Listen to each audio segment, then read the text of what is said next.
the most enjoyable aspect for you in terms of sort of making this in Portland? I mean, you're kind of away from sort of where the heart of the business is. Well, I mean, I just love it so much here, and I bought a house here a year and a half ago, and David and I talked about what to do after the show, and for the time being, we're going to keep it and see if it's possible to kind of fly back between Los Angeles and Portland, because we just totally fell in love with the city.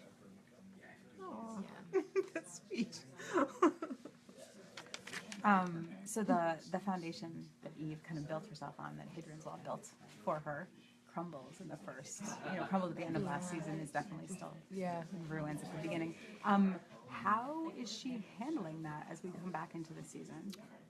I think her focus is primarily on protecting her friends, and there's a lot of chaos with the dissolution of Hadrian's Wall, and it really, one of the nice things is that you see everybody kind of going back to this like Scooby Squad where all the characters really need to protect and defend each other and as a group, as opposed to any infighting.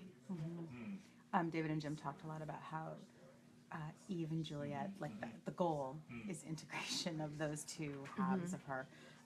Talk to me a little bit about playing. I mean, you were playing Juliet and you were playing Eve, and it seems like this is a middle ground. You approach it differently.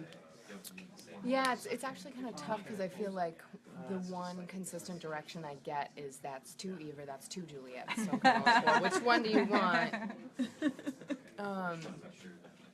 But it's definitely been fun, and a lot of it, Eve was so physical and so sort of robotic, and you'll see a little bit less of that as you see her starting to warm up. Gotcha. That's cool. Are there any lingering effects